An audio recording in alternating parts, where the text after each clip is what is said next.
welcome to another episode of the Fit Frequency. I'm the host, Doug Wattenshade, owner of Delaware Fit Factory, and today we have special guest Coach Pamela with us. Thank you for joining, Pamela. Thanks for having me. So really just wanted to introduce you to the audience that may not be coached by you through CrossFit classes, personal training, or nutrition. You wear many hats here.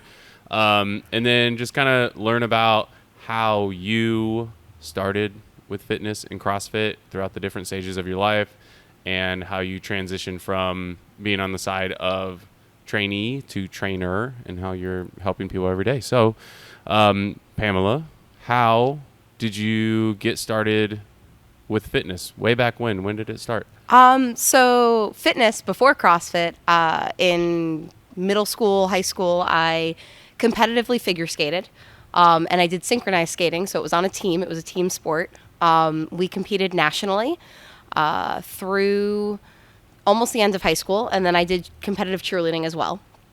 So those were sort of the things I did in high school, and then I went off to college and found kind of any sort of class that the college would offer, like yoga, Pilates, kickboxing, whatever it was, just to kind of stay active. I loved sort of being active.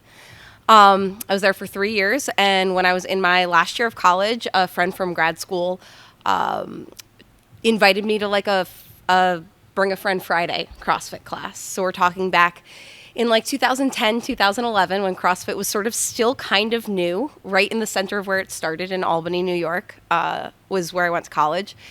And I went to a class, and I fell in love with it. That was it. I did it once, and I was like, yes, I'm doing this forever. I was super sore after our first workout. I actually moved apartments the next day, and I just hung onto the railing at the bottom of the stairs and told everyone where to put boxes. I don't think I moved more than like 3 steps that all afternoon. But I was hooked. I CrossFit in New York from 2010, 2011, all the way until we moved out to Ohio in 2015. And I worked right down the street from Delaware Fit Factory at Ohio Wesleyan University. So I CrossFit till the week or two before I had my first son in 2018. So I changed how I CrossFitted over that last 9 months, but I moved constantly. And then he was born. And probably the first week he was born, once the doctor gave me the okay to drive, I basically just brought him into the gym and like walked around and hung out with my friends because I couldn't stay away. I loved the atmosphere and the community and the village that I had built here in Ohio through the gym. So I just had to be back. And as soon as I was cleared to kind of move, I came back. It looks really different postpartum, but you can kind of build into it. And did that for quite a while. My job switched. I had to take a little bit of a break. But then I ended up getting pregnant with twins, and I came back for some free fit Saturdays. I'm pretty sure I have pictures of myself compared to a wall ball somewhere. We both wore black very nicely. And once I was cleared again after the twins, I was back. I did farmer's carrying 2 car seats. I worked out in complete silence. I worked out pushing a stroller. On many, many occasions, I would be at the gym for maybe 3 hours to get in 1 hour of a workout, thanks to everyone else here who was willing to push a double stroller or hang out with some twins while I moved my body. And I decided after I had the twins, I wasn't going back to my full-time job. I was a professor. I drove a lot to get to work. It was really stressful. I didn't get to spend much time with my family, and I was done with that. And I was still getting to come to the gym then because I was on maternity leave and I was still home. And it was a really nice, natural transition into going for my level 1 cert and coaching. I still got sort of the enjoyment of coaching and guiding and talking about technical things and things that are much more fun. People would much prefer to be guided through a CrossFit workout than told they have to take a Calculus 1 test. So I got to enjoy teaching without all of the red tape, and I got to be involved more in fitness. And now I'm a couple years into coaching. And I'm loving it, and building on personal training and small group training and specialty classes and all of the other kind of aspects of our program. On-ramp courses have been really nice. Getting to work one-on-one with individuals has been awesome. And then in the last sort of year or so, I joined the nutrition coaching staff.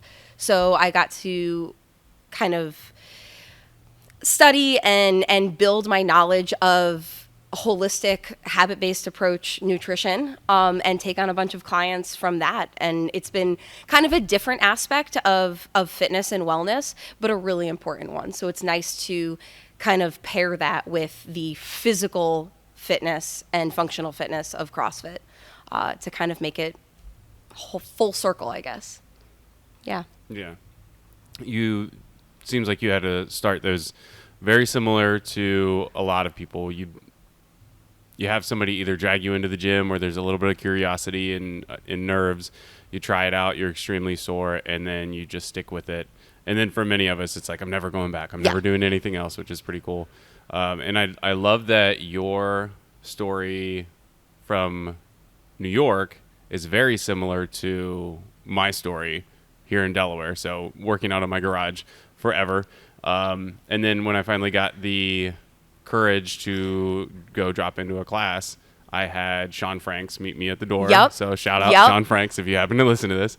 And he shook my hand. He showed me where the rower was. And then like from then it was just like, yes, absolutely. There's nothing else I can do as far as fitness goes because of the community, working out, and I guess the shared suffering. And as I went from worker outer to coach to eventually into owner and everything, just watching the community grow, the kind of workflow, or I guess the structure of the gym evolve and the community grow with it. And it's cool that we have very similar paths, but very different I guess lives outside of the gym. And I'm sure a lot of people are in the same boat that have been here. And if there are people that are curious or scared or whatever, they are very likely to have that same experience. So really cool. You had mentioned when you were pregnant with your first, and then coming back and just saying that CrossFit looks very different. Oh yeah. And it can be very different for a lot of people for a lot of different reasons. Mm-hmm. It could be limitations with joint limitations. For example, like if we have a former athlete who has shoulder limitations or knee limitations, like people that abuse their joints for performance through high school and college athletics, and this becomes like more like a health thing. There are definitely limitations there. And then things with, older athletes with maybe heart conditions. Yep. And then we have with our, I guess, demographic, we have so many young families, new moms, all kinds of people. I don't want to say working around because of how much of a blessing kids are, but finding a way to make CrossFit happen when you're pregnant and then getting back to it as fast as possible, knowing that it's not going to be the same as like, I'm going to go in day one and I'm going to lift the heaviest barbell. So talk a little bit about maybe when you first start to notice that you need to modify and change up workouts. Then there's the gap, and then how you come back and get into CrossFit. What that whole thing is like if we're going through pregnancy. So it's really kind of twofold, because one is there are all these physical changes, right? Obviously, there's a ton of hormonal changes. Usually, not everyone, but a lot of women will experience either morning sickness or just a lot of early exhaustion and discomfort when they're first pregnant. So sometimes the slowdown happens faster than they might even expect. Maybe they're not, especially with the first, maybe they're not even showing, maybe they don't even know they're pregnant yet. And all of a sudden, like, workouts are harder. They're more tired afterwards. They're not hitting the calories or the weights that they normally would be. And then and they need to sort of listen to their bodies. It's really important. We tell all of our athletes that, but especially newly pregnant women, to listen to their bodies. If they're tired, that means they need rest. They need to fuel more. Their body is literally growing a human. There's a lot that goes into that. And with that, there's sort of that mental side of it is being okay with scaling the workout when you normally RX everything. Really taking the time to make sure that their body is getting what it needs outside the gym, that they're fueling well, all those sorts of things to just help them get through the workout successfully. And then usually second trimester, there's a lot less sickness. Some people will disagree. There's still some tiredness, but some of that energy comes back. But now their body's changing a lot more. So there was definitely a point where the first thing I probably stopped doing was going inverted. At some point, you have to be sort of thoughtful about blood pressure going too high. And that is going to happen at a different point for everyone. Everybody's body's different. Obviously, Tia Toomey Claire is going to be able to do things for longer than the rest of us humans. But it's important to kind of scale where that is. Whether inverted handstand push-ups or handstands end up becoming inchworm push-ups or elevated push-ups on a box, something like that, where you're kind of keeping your blood pressure in check. Barbell work eventually might turn into dumbbell work, something where we can avoid bringing the bar up across our belly. I stopped doing barbell work when my belly got big enough that I was moving the bar path too far away from myself. I didn't want to train bad habits just to keep lifting a barbell. So strict press, great. Barbell starting at my shoulders, I can keep going overhead. Something like a clean or a snatch, I'm going to maybe turn it into dumbbell movements so that I'm just still doing a correct movement for my body at the time. And I think the only thing that I kind of swore off entirely at one point was rope climbs. At some point, I probably don't need to take my round body 15 feet in the air and then be unsafe. But other than that, burpees became sort of frog hops where my belly didn't touch the ground, and ultimately they were off a box. And then on the sort of flip side, to be honest, CrossFitting until I had my first really made labor a lot easier. My body, yes, but my brain. I was able to focus my energy and really genuinely relax when I had a moment to. It was kind of like a really, really heavy set of squats. You got to go when you got to go, and you can relax in between sets. So I was kind of thankful for that mental approach to everything. Coming back from pregnancy, so postpartum, body's exhausted, needs tons of fuel, especially if someone's nursing or pumping. Your body is going through a ton of calories to produce milk.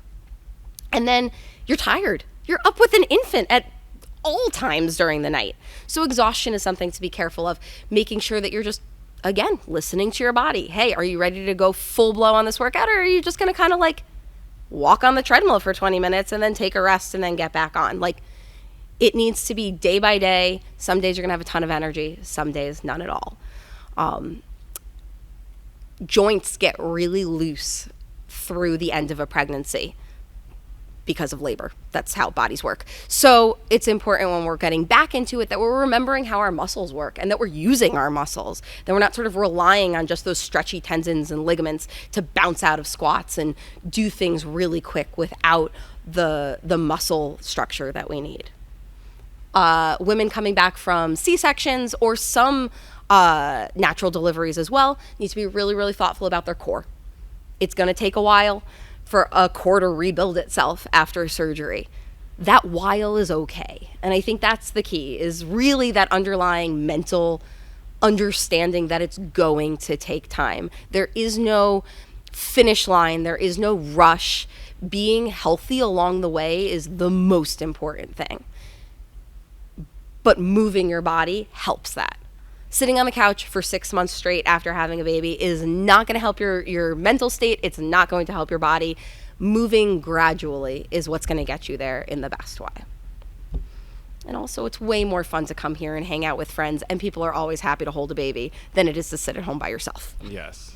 I was actually just talking to a dad who was a member, and talking about his wife joining and kind of not sure when the appropriate class time would be. And I will go on record and say that I still expect you to coach if you are holding a baby and whatnot. We've had this conversation before, so it's not that people know if I come to the 9:30 class, I will have a babysitter. No, you'll have a coach. So if there's any listeners out there that are like, I need a babysitter, I'm going to join CrossFit. It's not that at all. But we do know, for example, I decided, hey, let me push the stroller around. To the mom that was in here with her new son, hop on the rower, stretch out the bands, get a couple reps in while I do laps with the stroller, and then we'll switch. So the community, like you touched on, it is so much better. Even just coming in and doing what you can. You had said like there were days where you were in here for 3 hours. Yep. When you could only get in maybe total an hour of workout in. Yeah. But then another thing that you touched on was just how it is very different. So changing things from, if we have a barbell clean to doing dumbbell cleans, but that doesn't mean that we're not doing cleans anymore. Right. A lot of stuff like dynamic core movements, so sit-ups and V-ups and GHD stuff and all that's got to change for safety's sake. We can still work on core training with things like planks, bird dogs, and then at a certain point we're not able to do dead bugs. And I say we, I mean we as in a collective gym. Man, I feel like I have a lot of asterisks that I have to put in here. I will say that I am very open with when we find out that members are pregnant and they're excited, and then there is that kind of emotional turn where it's just like, I still want to be able to do it. I do kind of start the conversation with like, I want you to know that I understand that I've never been through this. Yeah. But I'm here to support you. Yep. I don't want to say unfortunately I've never had a child. I'm on the easier side of having a child. So my body has not gone through this. However, I have learned a lot and coached a lot of women through pregnancy and after pregnancy. So I do have their best interests at heart, as do you. Yep. I do love when you're around and I can be like, hey, you can listen to me and trust, or you can go hear the same thing from somebody who's been through it. But that mental shift can sometimes be a lot harder when we're enjoying CrossFit so much for the things like barbell cleans. Yes. And not so much what CrossFit is, constantly varied functional movement at relative high intensity. So I think it's important to remember that whether it's pregnancy or whether it's another big life change, to remember that the community is there to support you, and the workout is still meant to get you healthy and strong for the long term, and not to be a race. For a random Wednesday. Yep. And compare it against yourself. There is that sport element, which as we get closer to the open, a lot of us are diving into the sport aspect, but that is not being pregnant or having a big life change is not the time or the place to chase that kind of stuff. So working out, even though it's definitely tough on so many physical parts of your body, that mental shift also has to happen, or the mental, emotional, whatever it is. You kind of have to be okay with having your priorities straight. Yep. Priority number one being your body and the body that your body is growing. Yeah. As opposed to clicking the RX button and all of that kind of stuff. And coaches are here to help. We're not here to just make you feel bad about anything. We love you and we want to take care of you and all that kind of stuff. Okay, so we talked about like your history and then kind of your awesome journey through multiple pregnancies and how it helped. But you also mentioned getting into coaching and how it was it just made sense. Yeah. So you've got a history of teaching people things. Yes. So what has it been like going from somebody giving you cues and turning the music up and telling you to go faster to being on the other side where you're the one running the class and helping people get better in whatever it would be? So I've been thinking about this a lot, actually. And I'm still sometimes surprised. I'll be running a class and I'll sort of take a step back and I'm like, oh, I'm in charge. And this is going pretty well. And it really did happen like so organically. I was so nervous when I started coaching, and I'm pretty sure like every 5 words I said, I would look at you and like be like, is that the right thing? And then the next thing I'd be like, is that the right thing? And then, am I doing okay? And I guess when I first started teaching in college, it was sort of similar. But the community is awesome, and it's so funny because even if we're having like a really big class and it's really chaotic, there's always like an OG member that's like, you're doing great, you got this, and it's just a nice feeling to know that you're helping people and that they want to be helped. And then you get people, every so often you'll have someone who will come in weeks after you gave them a cue on something, and they're like, oh, we are back squatting today, and that time you told me to do this one little thing, it has made all the difference, and my back squats have felt great since then, and my hips are below parallel, my feet stay on the ground, and my chest can stay up, and nothing hurts when I'm done. And that's what we used to call, like in academia, like that light bulb moment. It like hits that you've made that impact. And those kind of bits, they're little, they come little here and there, but they add up and they stay with you. And it builds confidence and it builds excitement for the job. So it took a little while for me to get less nervous, but it's so much fun and I absolutely love it. And I love being a coach athlete. I love that I can coach a class or coach 2 classes and then turn around and switch my shirt and go grab my barbell and my wrist wraps and be in class and get coached, and also know that I'm getting that quality instruction the same way that I just gave it. Because sometimes you're not looking at yourself doing something. So it's really nice to have that third party, that input from someone else, and to just get to also follow along with a class and have an hour that's me time and get that workout in.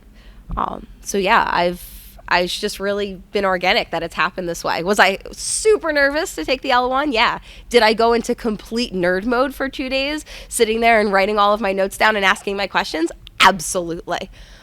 So it's been a blast. Yeah, the level 1 was obviously life-changing for me in so many ways, just with like my career, for example. But I remember in the first section, like we're at the whiteboard, we're going over a whole bunch of things. Cool. We get into our breakout groups, and Andrew Charlesworth, who is, kind of moved up the ranks in CrossFit at HQ. So he's kind of I think he oversees our district. So if I have a district manager, if you will, if there is a Michael Scott, it's Andrew Charlesworth. And we're in our breakout group, and he's like, all right, give me some squats. And he looks at me, and I'm like, yeah, here we go. I squat, and he's like, that was terrible. And from then on, it was like, this is amazing. Somebody like really quick telling me, not just telling me that it was terrible. Like, here are things that you can do to improve yourself. Now, how would you relay that to somebody at your gym? Think of somebody that squats like you do. Oh my goodness.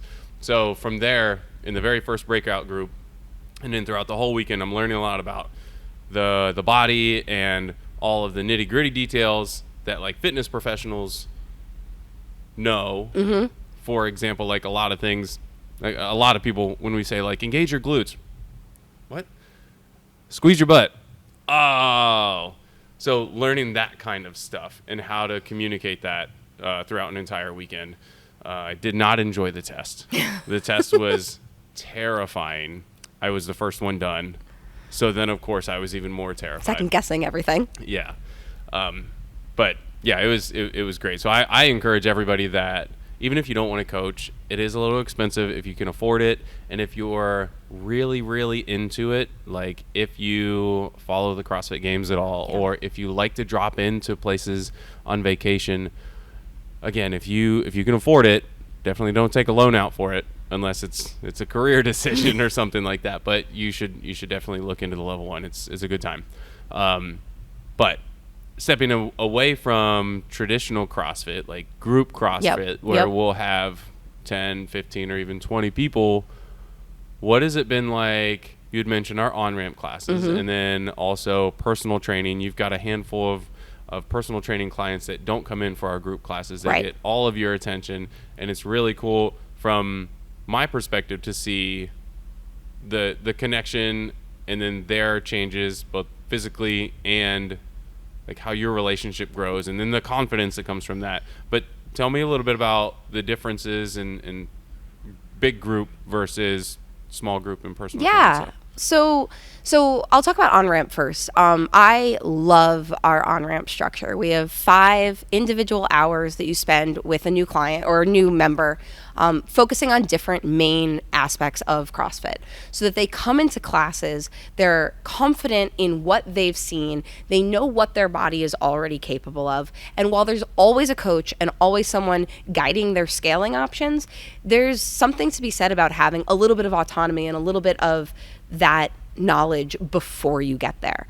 So that program is awesome. I love meeting with our new members and giving them just my experience here and my experience in CrossFit. And because they work with different coaches through that process, they already are part of the community before they've even stepped into a class.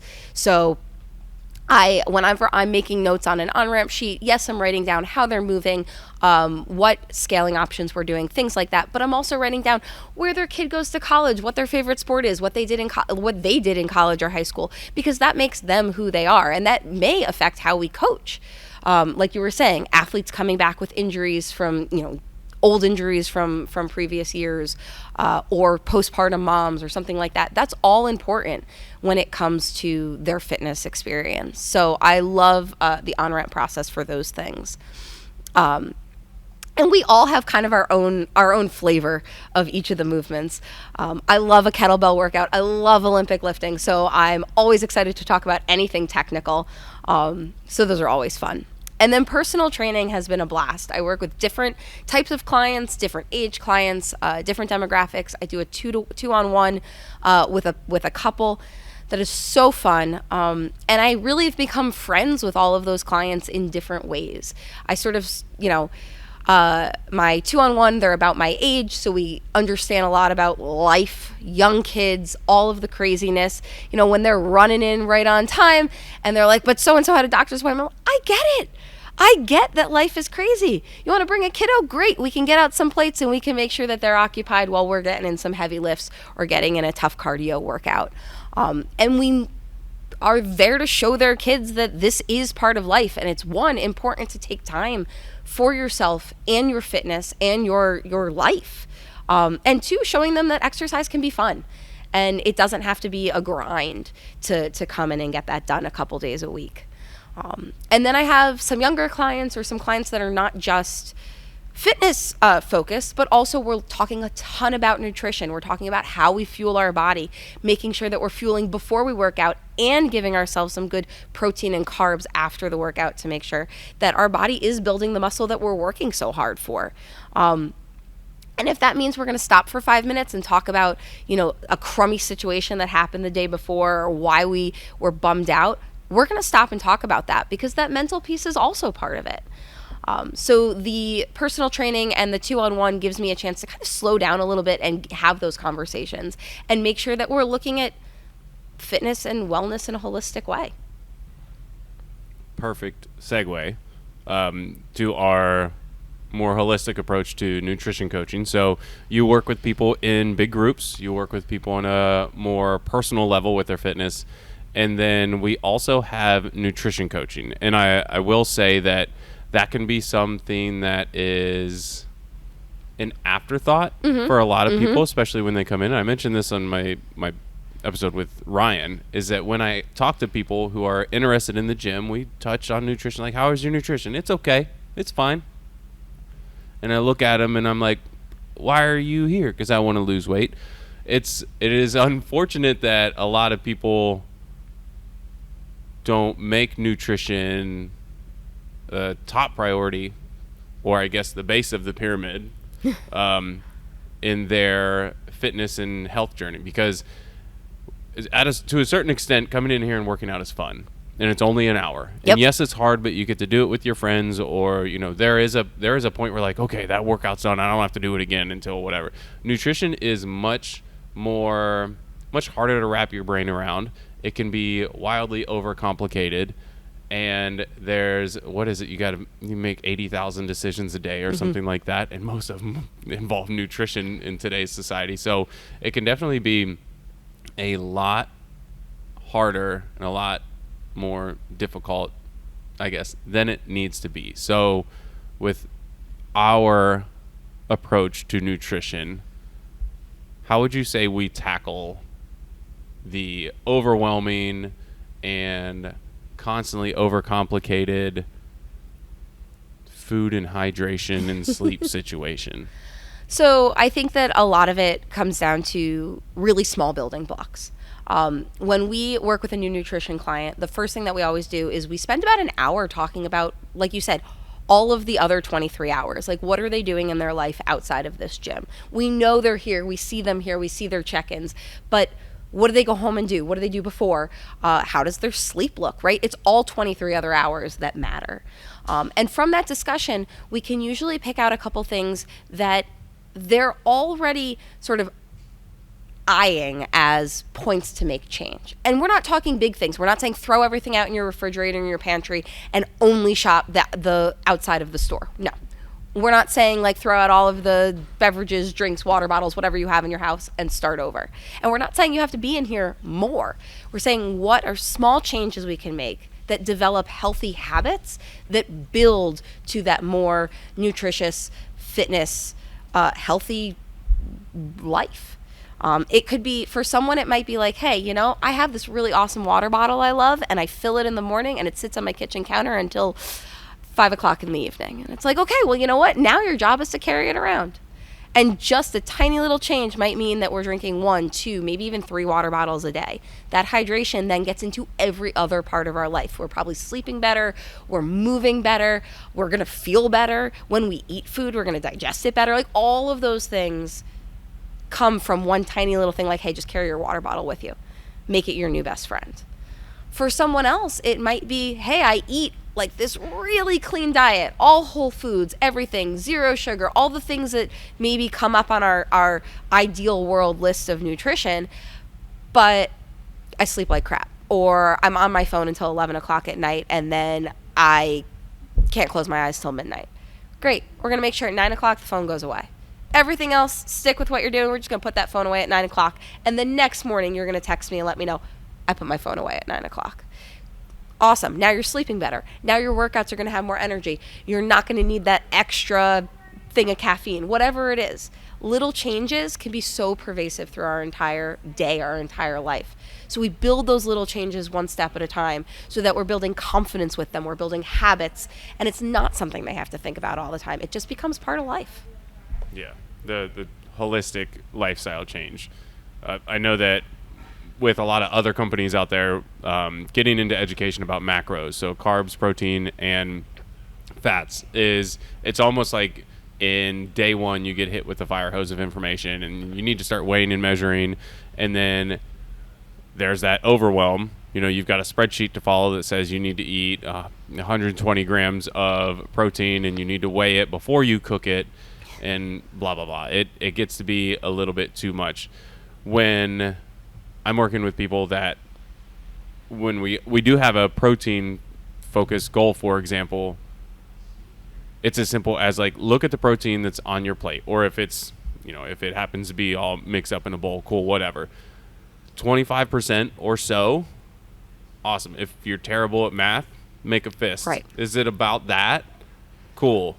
Now, we don't need to go too deep into what kind of protein and then making sure that matches that before you cook it. We really try to simplify it because, like you said, when you make that one decision, then we've got some confidence and that kind of snowballs into other decisions and all that kind of stuff. So even simple things like if we've got somebody that comes in and they're like, I drink, 0 water. Yep. But my hydration is 8 full sugar Cokes a day. Right. Okay. Can we make it 6 tomorrow? And then we go with that for a couple of days. And then like, okay, let's try to mix it up a little bit. Maybe let's go, instead of 6 full sugar, let's go 3 and 3. We'll switch 3 of those to diet. Well, I don't like diet. okay, well, let's make it 3 and 3 of something else. Yep. That's not like, and just slowly evolving those habits. And then when we get into more of the food stuff, the stuff where a lot of people think nutrition coaching like is usually around, things are a little bit easier. Like, coach is telling me to do this one little thing, I'm going to do it. Yep. Like, I just need to put something green on my plate. Yep. And then, like, the third day they're doing that, half of their plate is green, and we didn't even tell them to measure Yep. or any of that kind of stuff. And then, like you said, it's the other 23 hours. We've got 1 hour in here to do burpees and lift weights and ride the bike and all of that. And then the 23 hours is where you can either add fuel to your success, or you can absolutely sabotage yourself. Yep. And that can kind of make or break your journey to your weight loss goal, or whatever your goal is. Yep. Pushing heavy weight or losing weight. Yep. So I guess the other thing I would say is, like, it's awesome. The holistic approach is really nice because it is flexible enough to fit. Like we said, we have a community. We have a lot of young families. Things are sometimes hectic. You're not always going to be home next to a scale to be weighing things and measuring out stuff in cups and whatnot. You might be at a restaurant on the go because you have 3 kids in soccer, and you still need to be able to have some education, some knowledge about what can I order that's going to help my body get through the day instead of make it worse. So that sort of really basic approach is helpful. Yeah. So let's go. Let's switch gears here a little bit. Let's go with some rapid fire questions. Okay. So not necessarily like educating people about CrossFit or nutrition or anything. This is all you. And Okay. if you're thinking too much, if you pause for too long, you're absolutely thinking too much. So let's go. Favorite CrossFit movement? Ooh, probably snatches or kettlebell snatches or pistols. Pick one. Goodness. Damn. Fine, snatches. Okay, snatches. Least favorite CrossFit movement? Rope climbs. Okay. Favorite workout? Ooh. Which one did we do the other day? Body weight. Christine? Okay. I like Christine. Or Diane. Oh, okay. So Christine would be a bunch of rowing, box jumps, and then deadlifts. The barbell is based on your body weight. Yep. Diane is a bunch of handstand push-ups and heavy deadlifts, and it's supposed to be really fast.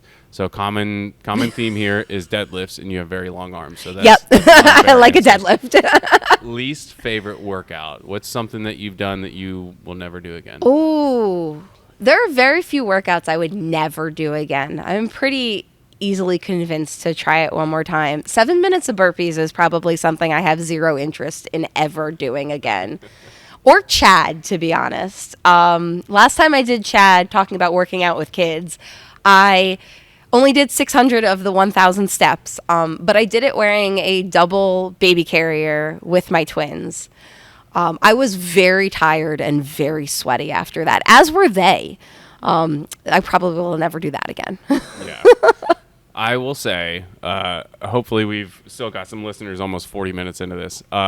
We do not program Chad for a reason. It is a lot of step-ups. I love the meaning behind the workout. If you're unfamiliar with CrossFit and all of that, CrossFit programs a lot of hero workouts that are named after fallen soldiers, and there's a lot of meaning to the exact workout. However, stepping up onto a box 1,000 times while wearing a weighted vest is not something that I truly believe a giant portion of our demographic needs to do. We stopped programming it after, I think, 3 years straight.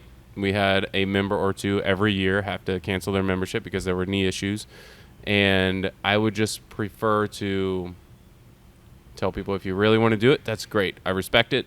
Let's do it during some of our open gym time. We're not going to program it and ask people to do it.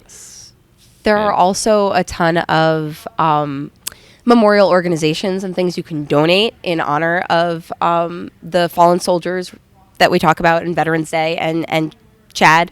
So you do not have to do the workout to honor those individuals as well. Okay, so we have the Open coming up. You had a couple years where you didn't do the Open. Right. Because you were growing humans. Yes. Give me an open memory. Okay, so 2 years ago was it at our old gym when we were still at the old building? My sister and now brother-in-law, but my sister's boyfriend came out to do the third workout at our gym, and it was really exciting to see them there. And having my sister in particular kind of be present when I was working out. She's always known I've been really into fitness. She's gotten into fitness lately, but having her there, my little sister, was really special. And the workout had wall walks and snatches in it, which I loved. So it was a really fun workout. And afterwards, she videoed it, and I watched it afterwards, and all I could imagine was, why am I going so slow? When you watch yourself work out, it's like, why is it so slow? It didn't feel slow when I was doing all the jump rope and the snatches and the wall walks, but man. So that was a super special memory. And I guess my other one was 2 years ago. I got through the open and I made it into quarterfinals, and I never ever expected that, and it kind of like threw me for a loop.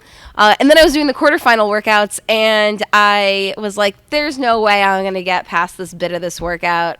And it had rope climbs in it, and I was not prepared at all. I didn't have any sleeve on my leg or anything. Got through a ton of strict handstand push-ups, which I don't know if I had even attempted before that. And toast bar, which were not a strong movement of mine. And I got to the rope climbs, and I'm like, well, heck yeah, at this point I have to do them. So, and you were here cheering me on, and Annie was here, and that was amazing. And I guess my last open memory that I'll share, which I think is really important for people, is that I almost got a muscle up at the end of the workout last year. And as much as like I didn't get it, and it would have been amazing to get it, I was so excited. The adrenaline in this building was insane. I thought you were going to break the rig down standing next to me. And that was just an amazing experience.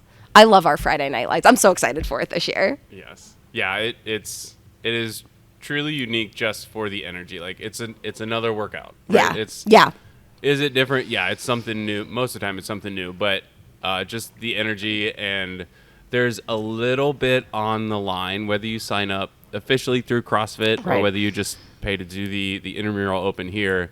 The way the gym is decorated, the themes that we have going on, all the just wild stuff. And yeah, had you gotten your muscle up, it would have been like when they tear down the field. Yeah, exactly. We would have pulled the rig up, and then we would have thrown it down on Sandusky Street. We just would have got a new rig. It is what it is. You mentioned your sister-in-law. That's something that it's unique to CrossFit gyms in general. But again, the open, the way that we do our Friday Night Lights, when you sign up, you get a T-shirt. Cool, you get to work out when it looks really cool. But you're working out. Most of the time, you're working out around people that you don't see all the time. Yeah. And then if you come to the 5 a.m. class, or if you come to 9:30, there might be 10, 15, or 20 people. There's usually 50 to 60 people here cheering you on. If you just use CrossFit to work out, it is super cool to meet new people, and they're cheering you on for you to do your best and get as far as you can in a workout, maybe get your first muscle up. Yep. If you're a competitor, this is like I would say almost like your time to shine. There's going to be, you will have a judge. They will count for you. They will make sure that every rep you're doing is correct and that you can move on to the next part and all that. So you can just focus on doing the workout and pushing yourself. And then there's just that adrenaline when like you're on the quote unquote stage and you're competing. It's pretty wild. I am so glad this year that CrossFit has brought back quarterfinals. Last year, I think they only took the top 1%. Yeah, they did something weird. It was a funky breakdown. Yes, but we had a good number of people 2 years ago. I'm very excited to kind of my 2026 goal is just to enjoy competing more, and I'm getting a lot of good vibes, and there's a lot of good chatter about people being excited for the Open. So I'm excited to see how many of our people can make it into the quarterfinals, and we can make a big deal out of that, because it is it's awesome when you sign up to do this kind of stuff and you qualify for the next stage, or you do something you never thought you could do, and you just push yourself to to new limits, and then you kind of can sit back and look like, well, what else can I do at 30, 40 years old, however you are. It's pretty wild. Do you have any? Those are awesome, good open memories. Do you have any not so great memories? Not to turn anybody away from the open. I don't know. Do you have one that I don't remember? I really like the open. Have I always done my best in the open? No. I guess, no, that's another really good memory. I don't know. Well, I have two. I'll start with the most recent one. So last year there was a repeat workout. Yes. And it was some double unders, some pull-ups, some light thrusters, double unders, chest to bar, heavier thrusters, double unders, muscle ups, really heavy thrusters. And I will be honest, my fitness my competitive drive had been long gone, like at least 6 months. And I was just working out to work out. And then that workout comes up and I'm like, I'm going to crush this. I did last time. And I added an extra like 2 or 3 minutes, and I was very upset with myself. And it kind of stuck with me a little while, which is why I'm excited to not like to compete against others, but to kind of compete with myself and just not have that feeling again of being disappointed in myself. Yeah. Had I been honest with myself and just said like, okay, let's get through this. We have not been training to compete. We have been training to just be healthy and all that. That would have been a different story. But I guess I just wasn't being honest with myself. And I think now my training lately has. So I'm excited for that. The other memory, 2018, 18.5, it was Super Fran. So I think it was like 29 thrusters, 29 chest to bar, 27 and 27, all the way down to 9 and 9. And I think this is what fuels my love for thrusters and pull-ups. I did not finish that. Mm-hmm. I think I stopped halfway through. So Logan and I, so this was at the old gym when Eric was still running the show, and Logan and I, we had been joking around for the entire day, telling people they should buy their tickets. We're going to do the workout next to each other at 4:30, and we both died. Oh, man. It was terrible. I didn't feel right. I was, my ego was fueling the workout, and, yeah, just got humbled. And then I think I went back like 3 months later or so, and I finished the workout with definitely, several minutes under the cap. So it is something that for me, I like it as a little bit of a reminder that like go into it being humble and have some expectations, but not like, check your ego at the door. Right. And then if things don't go your way, let's learn from it. Yes. So just last year, learning that like that if I'm not preparing months ahead of time, I don't prepare for the workout hours ahead of time. Disappointment's definitely going to come if that happens. And then also like, just check your ego at the door. These workouts are going to be tough. Do your best, and don't tell people they need to buy the ticket to the show. Well, and I think it's an awesome experience for those who are competitors who listen, 3 workouts where I don't have to count reps and someone's counting for me is beautiful, because counting is hard when you're breathing heavy and you're moving heavy weight. So for those competitors, it's a really nice, not competition place to kind of get that competition ready feeling.